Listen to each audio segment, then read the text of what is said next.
Hey guys, welcome to my channel. ఎలా ఉన్నారు? నేనైతే చాలా బాగున్నాను. Hope you guys are also doing well. ఈరోజు మనం మాట్లాడుకోబోతున్న టాపిక్ సోషల్ మీడియా. ఇది జస్ట్ ఒక వర్డ్ కాదు, ఈ జనరేషన్కి వరల్డ్. ఒక పూట ఫుడ్ తినకుండా అయినా ఉండగలమేమో కానీ ఒక్కరోజు కూడా ఈ సోషల్ మీడియాని స్క్రోల్ చేయకుండా మనం ఉండలేం. అంటే ఇది ఎగ్జాజరేషన్ కాదు, actual fact.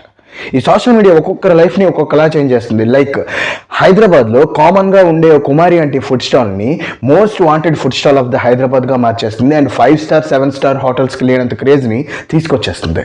A tomato rice, a lemon rice, ఇవాళ బోటి కర్రీ, ఇవాళ మటన్ కర్రీ. అండ్ మహారాష్ట్రకి సంబంధించి నాగ్పూర్లో డాలీ అని ఒక చాయ్ వాళ్ళని బిల్ గేట్స్కే చాయ్ సర్వ్ చేసేలా చేసేస్తుంది social media. One chai, please. Don't sweat the technique. Who bit the dot tech the style? And ఇలా ఒక్కొక్కరి లైఫ్ని ఒక్కొక్కలా చేంజ్ చేస్తుంది, అది పాజిటివ్గా అయినా నెగిటివ్గా అయినా. అండ్ ఈ సోషల్ మీడియా యూజ్ చేయడానికి ఒక్కొక్క గ్రూప్ ఆఫ్ పీపుల్కి ఒక్కొక్క రీజన్ ఉంటుంది. లైక్ కొంతమందికి ఎంటర్టైన్మెంట్, కొంతమందికి ఎడ్యుకేషన్, కొంతమందికి ఇన్ఫర్మేషన్, కొంతమందికి క్రియేటివిటీ, కొంతమందికి పబ్లిసిటీ, కొంతమందికి పాపులారిటీ. ఇలా డిఫరెంట్ పీపుల్ నీడ్స్ని, వాంట్స్ని సోషల్ మీడియా అనేది ఫుల్ఫిల్ చేస్తుంది, విచ్ ఈస్ కమెండబుల్. బట్ ఈ సోషల్ మీడియా వల్ల అడ్వాంటేజెస్తో పాటు డిసడ్వాంటేజెస్ కూడా ఉన్నాయి. అండ్ ఇప్పుడు దాకా ఆ డిసడ్వాంటేజెస్ని మనం ఇగ్నోర్ చేసాం, అంటే పెద్దగా పట్టించుకోలేదు, ఎందుకంటే యూజ్ లేదు కదా మనకి. కానీ ఇప్పుడు అడ్వాంటేజెస్తో పాటు డిసడ్వాంటేజెస్ కూడా ఖచ్చితంగా మనం తెలుసుకోవాలి. I'll tell you why. ఈ టెక్నాలజీ ఇంప్రూవ్ అవుతున్న ఈ టైంలో ఉన్నది లేనట్టు, లేనిది ఉన్నట్టు, దేన్ని ఎలా అయినా మార్చగలిగే ఎక్స్ట్రీమ్లీ పవర్ఫుల్ ఏఐ టూల్స్ ఉన్న ఈ 2024లో ఖచ్చితంగా సోషల్ మీడియా వల్ల ఓన్లీ ప్రోసే కాదు, కాన్స్ కూడా ఉంటాయి. అండ్ అవి మనం తెలుసుకోవాలి. సో ఈరోజు నా వీడియో కూడా అదే, the 5 major disadvantages of using social media ఈరోజు మనం డిస్కస్ చేయబోతున్నాం. సో వీడియో చాలా ఇంట్రెస్టింగ్గా ఉండబోతుంది అండ్ చాలా ఇన్ఫర్మేటివ్గా కూడా ఉండబోతుంది. Without any delay let's start our video. Let's go.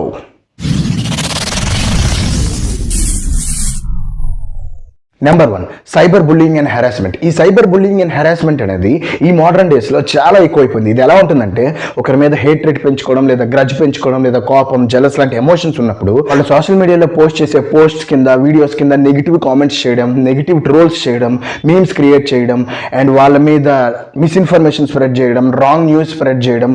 And ఇది కొంచెం ఎక్స్ట్రీమ్ లెవెల్కి వెళ్తే ఎలా ఉంటుందంటే, వాళ్ళ ఫొటోస్ని, వీడియోస్ని మార్ఫ్ చేసి, న్యూడ్గా ఎడిట్ చేసి, చెత్తగా ఎడిట్ చేసి సోషల్ మీడియాలో పోస్ట్ చేసి వాళ్ళ పరువు తీయడం కూడా. అండ్ దీనివల్ల చాలా మంది లైఫ్స్ ఎఫెక్ట్ అవుతున్నాయి. లైక్ ఫర్ ఎగ్జాంపుల్ మీకు ఒక విషయం చెప్తా. కలకత్తాలో ఒక అమ్మాయికి తన పేరెంట్స్ పెళ్లి చూపులు చూస్తారు. అండ్ అదే టైంలో అది నచ్చిన అమ్మాయి ఫ్రెండ్ ఒక అబ్బాయి తన ఫొటోస్ని న్యూడ్గా ఎడిట్ చేసి, మార్ఫ్ చేసి, షీ నీడ్ ఓపెన్ రిలేషన్షిప్ అని తన ఫోన్ నెంబర్ కూడా మెన్షన్ చేసి, తనని ట్యాగ్ చేసి సోషల్ మీడియాలో పోస్ట్ చేసాడు ఒక అన్నోన్ ప్రొఫైల్ నుంచి. అండ్ ఆ పోస్ట్లో అమ్మాయి నెంబర్ కూడా ఉంది కదా. చాలామంది అమ్మాయికి చెత్తగా కామెంట్స్ చేయడం, అండ్ చాలామంది అమ్మాయి కోసం బ్యాడ్గా మాట్లాడుకోవడం, ఇలాంటివి చాలా జరుగుతున్నాయి. అండ్ ఆ బాధ తట్టుకోలేక అమ్మాయి సూసైడ్ కూడా చేసుకుంది. అండ్ మీకు నేను చెప్పింది ఇప్పుడు జస్ట్ ఆన్ స్మాల్ ఎగ్జాంపుల్. ఇలాంటివి చాలా జరుగుతున్నాయి. అండ్ ఈ సైబర్ బుల్లింగ్ అండ్ హెరాస్మెంట్ అనేది ఇది ఒక్క ప్యాటర్న్లోనే కాదు, ఇది ఒక్క ప్రొసీజర్లోనే కాదు, చాలా ప్యాటర్న్స్లో, చాలా ప్రొసీజర్స్లో చాలా టైప్స్గా జరుగుతున్నాయి. అండ్ లైక్ ఇంకోటి ఎలా అంటే, సపోజ్ మనం ఇన్స్టాగ్రామ్లో, ఫేస్బుక్లో, ట్విట్టర్, ఎక్స్లో ఫోటో పోస్ట్ చేస్తుంటాం మనవి. అండ్ ఆ ఫొటోస్ని ఇలా సైబర్ క్రైమ్ చేసేవాళ్ళు గ్యాదర్ చేస్తారు, వాటిని మార్ఫ్ చేసి, న్యూడ్గా ఎడిట్ చేసి అండ్ మనకే పంపిస్తారు తిరిగి. మీరు ఇంత డబ్బులు ఇవ్వాలి, లేకపోతే సోషల్ మీడియాలో వీటిని వైరల్ చేస్తాం అన్నట్టు మనల్ని బెదిరిస్తారు. కొంతమంది డబ్బులు ఇచ్చి తప్పించుకోగలుగుతారు, ఎందుకంటే వాళ్ళు ఇవ్వగలరు. బట్ కొంతమంది వాళ్ళు కోట్ చేసే మనీని ఎఫోర్డ్ చేయలేరు అండ్ ఆ బాధను కూడా తట్టుకోలేరు. ఆ టైంలో ఆ సిచ్యువేషన్ హ్యాండిల్ చేయలేక సెల్ఫ్ హార్మ్ చేసుకుంటారు. అంటే నేను ఇందాక చెప్పానే ఆ అమ్మాయి కోసం సూసైడ్ చేసుకుందని, అలాగా. మరి దీనికి సొల్యూషన్ ఏం లేదా అంటే, అఫ్కోర్స్ పోలీసులు పట్టుకుంటున్నారు ఇలాంటి సైబర్ బుల్లింగ్ అండ్ హెరాస్మెంట్ చేసేవాళ్ళని, ఆన్లైన్లో సోషల్ మీడియా ద్వారా సైబర్ క్రైమ్స్ చేసేవాళ్ళని పోలీసులు పట్టుకుంటున్నారు. బట్ 100 మంది తప్పు చేస్తే 10 మందిని మాత్రమే పోలీసులు పట్టుకోగలుగుతున్నారు. మిగతా 90 మంది వాళ్ళు చేసే తప్పులు ఇంకా చేస్తూనే ఉన్నారు. అఫ్కోర్స్ ఇది పోలీసుల నిర్లక్ష్యం కూడా కాదు, ఎందుకంటే ఇప్పుడు సైబర్ క్రైమ్స్ చేసేవాళ్ళు, సైబర్ బుల్లింగ్ అండ్ హెరాస్మెంట్ చేసేవాళ్ళు వాళ్ళ మెడలో లేబుల్ తీసుకొని తిరగరు కదా, that they are doing cyber crime అనేది. ఐడెంటిటీ కూడా కనబడకుండా చాలా జాగ్రత్త పడతారు వాళ్ళు. సో అందుకే వీ షుడ్ బీ కేర్ఫుల్. రేపు ఆ పొజిషన్ మీకైనా రావచ్చు, నాకైనా రావచ్చు. ఎక్కువగా సోషల్ మీడియాలో యాక్టివ్గా ఉండేవాళ్ళు, సోషల్ మీడియాని యూజ్ చేసేవాళ్ళు కొంచెం జాగ్రత్తగా ఉండాలి. ఈ సైబర్ బుల్లింగ్ అండ్ హెరాస్మెంట్ అనేది ఆన్లైన్లో చాలా పెరిగిపోయింది.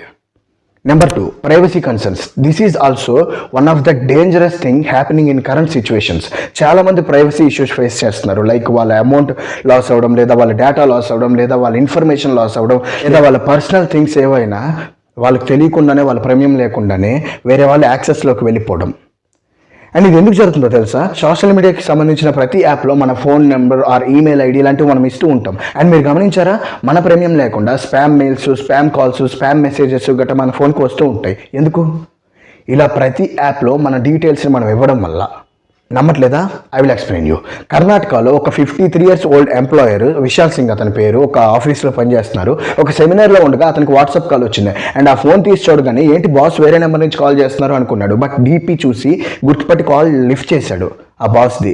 అండ్ అతను అన్నారు, నాకు కొంచెం అమౌంట్ కావాలి, గూగుల్ పే త్రూ సెండ్ చేయమని. సార్ నా దగ్గర గూగుల్ పే లేదు అని చెప్పాడు. అండ్ అప్పుడు అతను అన్నారు, కొన్ని QR codes పంపిస్తాను, పేటిఎం త్రూ సెండ్ చేయమని. అండ్ ఇతను కూడా అలాగే చేశాడు. అండ్ మరి కాసేపు పోయిన తర్వాత మళ్ళీ కాల్ చేసి ఇంకో 50,000 అడిగాడు. అండ్ ఇతను మళ్ళీ సెండ్ చేశాడు. అండ్ మళ్ళీ ఇంకొంచెం పోయిన తర్వాత ఇంకో 1 lakh కావాలని అడిగాడు. ఇతనికి డౌట్ వచ్చింది. తన పిఏకి కాల్ చేశాడు, అంటే బాస్ పిఏ ఉంటారు కదా, అతనికి కాల్ చేశాడు. ఆ కాల్ చేసి చెప్పగానే అతను ఏమన్నాడంటే, మీరు ఎందుకు అలా చేస్తున్నారు, కొంచెం తెలుసుకోవాలి కదా, సార్ ఇప్పుడు ఇక్కడ లేరు, చండీగఢ్లో ఉన్నారు, మిమ్మల్ని ఎవరో టార్గెట్ చేశారు, ఆన్లైన్లో మీ మీద ఫ్రాడ్ జరుగుతుంది అని అన్నారు. వెంటనే ఇతను షాక్ అయిపోయాడు. అండ్ పూర్తిగా కన్ఫర్మ్ చేసుకుందామని డైరెక్ట్గా బాస్కే కాల్ చేశారు. సార్ మీకు అమౌంట్ ఏం అవసరం వచ్చింది, నన్ను అడిగారు అని అంటే, నేను నిన్న అమౌంట్ అడగడం ఏంటి, నేను చండీగఢ్లో ఉన్నాను లీవ్లో, ఎవరో స్పామ్ కాల్ చేశారు, నేను టార్గెట్ చేసి నీతో ఫ్రాడ్ చేస్తున్నారు, కొంచెం జాగ్రత్తగా ఉండు అని చెప్పారు. తర్వాత ఏ నెంబర్కి అయితే అతను అమౌంట్ పంపించాడో దానికి కాంటాక్ట్ అవుదామని ట్రై చేస్తుంటే అస్సలు కలవట్లేదు. ఎవరైతే ఆ స్పామ్ కాల్ చేశారో అతనికి కావాల్సింది వచ్చేసింది కదా, ఇంకా వెళ్ళిపోయారు. అమౌంట్ మాత్రం ఇతనికి మరి రాలేదు. ఇప్పుడు నేను జస్ట్ చెప్పింది ఒక ఎగ్జాంపుల్. అండ్ ఇలాంటివి చాలా చాలా చాలా జరుగుతున్నాయి. ఇంకో విషయం తెలుసా, దాదాపు ఇండియన్స్ ఎక్కువ ప్రైవసీ ఇష్యూస్ ఫేస్ చేస్తుంది డేటింగ్ యాప్స్ ద్వారా అంట. 100లో దాదాపు 50% మంది ఇండియన్స్ అవతల మాట్లాడుతుంది అబ్బాయిలా అమ్మాయిలా, లేకపోతే ఏమైనా బాట్స్ యూస్ చేస్తున్నారా అని తెలుసుకోకుండా వాళ్ళ పర్సనల్ ఇన్ఫర్మేషన్ షేర్ చేస్తున్నారంట, లైక్ మొబైల్ నెంబర్స్ లాంటివి. ఈ రోజుల్లో మొబైల్ నెంబర్ ఉంటే చాలు కదా, మొబైల్ నెంబర్కి Aadhaar card, bank account, ATM card, pan card అన్నీ లింక్ అయి ఉంటాయి. అండ్ ఆ మొబైల్ నెంబర్ ఒకటి ఉంటే చాలు అకౌంట్ మొత్తం క్లీన్ స్వీప్ చేయడానికి, ఇన్ఫర్మేషన్ మొత్తం లాగేయడానికి. So better be careful all the social media users including with me. Let's be little conscious while using social media. Okay. Number 3, misinformation. ఈ మిస్ఇన్ఫర్మేషన్ కూడా one of the dangerous thing. ఎలా అంటే ఇప్పుడు social media ప్రతి ఒక్కరికి యాక్సెస్లో ఉంది. వాళ్ళ finger టిప్స్తో social మీడియాలో చాలా చేయగలరు. లైక్ సోషల్ మీడియా అల్గరిథంకి తెలియదు కదా ఏది నిజం ఏది అబద్ధం అని. వైరల్ కంటెంట్ ఉంటే చాలు, ఎవరు ఏం పోస్ట్ చేసినా ట్రెండింగ్లోకి తీసుకెళ్ళిపోతుంది. వల్ల చాలా మంది ఎఫెక్ట్ అవుతున్నారు. ఎలా మీకు చెప్పనా ఒక ఎగ్జాంపుల్. లాస్ట్ ఇయర్ 2023లో భవ్యశ్రీ అని ఒక అమ్మాయి రేప్ కేసు, అది చాలా సెన్సేషన్ క్రియేట్ చేసింది. అఫ్ కోర్స్ అందరికీ తెలిసే ఉంటుంది. అందులో చాలా వరకు రాంగ్ ఇన్ఫర్మేషనే ఉంది. ఏమైంది, ఆ ఊరి ప్రజలు వినాయకుడి నిమజ్జనం కానీ వెళ్ళారు ఒక నూయి దగ్గరికి. ఆ నూతిలో అమ్మాయి శవం కనబడింది, తల మీద జుట్టు కూడా లేదు. ఇంకా అందరూ ఫిక్స్ అయిపోయారు, 4 రోజులు రేప్ చేశారు, గుండు పీకేశారు, కళ్ళు పీకేశారు, ఒళ్ళంతా గాయాలు చేశారు అని నచ్చినోడు నచ్చినట్టు మాట్లాడాడు. అండ్ నిజమా కాదా అని తెలుసుకోకుండా అందరూ సోషల్ మీడియాలో కూడా దాన్ని పోస్ట్ చేసేశారు.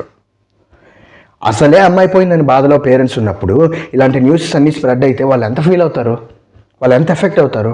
అఫ్ కోర్స్ రేపు జరుగుండొచ్చు, అది జరగకపోయి ఉండొచ్చు, కానీ తెలిసినట్టు వెంటనే ఎందుకు అలా పోస్ట్ చేస్తున్నారు? ఏమైనా చూసారా అలా జరుగుతున్నప్పుడు? చూసుంటే ఆపాల్సింది కదా. అండ్ ఆఫ్టర్ పోస్ట్ మార్టం పోలీసులు చెప్పిన విషయం ఏంటో తెలుసా, ఆ అమ్మాయి బాడీ మీద ఎటువంటి ఫిజికల్ వైలెన్స్, ఫిజికల్ అబ్యూజ్మెంట్ జరగలేదంట. అండ్ ఏదైనా డెడ్ బాడీ ఎక్కువ కాలం వాటర్లో ఉంటే జుట్టంతా ఊడిపోతుందంట. సో జరిగింది తెలుసుకొని చెప్తే బెటర్. కానీ ఇలా ఫేక్ న్యూస్లు సోషల్ మీడియాలో స్ప్రెడ్ చేయడం వల్ల చాలామంది ఎఫెక్ట్ అవుతారు. సపోజ్ ఎవరైనా పర్సన్ వాళ్ళకి హెల్త్ బాగోపోయినా, లేదంటే వాళ్ళకి ఏదైనా గ్యాడ్జెట్స్ కొన్నా, లేదా ఏదైనా సరే, నో మ్యాటర్ ఏదైనా కానివ్వండి, so and so happen to me and so remedy I want అని చెప్పి యూట్యూబ్లో సెర్చ్ చేసినప్పుడు చాలా వీడియోస్ వస్తాయి. 2 రోజుల్లో రిజల్ట్ చూడండి, 1 డేలో రిజల్ట్ చూడండి, 1 అవర్లో రిజల్ట్ చూడండి అన్నట్టు. థంబ్నెయిల్స్ ద్వారా వ్యూవర్స్ అటెన్షన్ని గ్రాబ్ చేయడానికి వాళ్ళు అలాగే చెప్తారు. బట్ వీడియో ఓపెన్ చేసి చూస్తే అది నిజమో కాదో తెలీదు.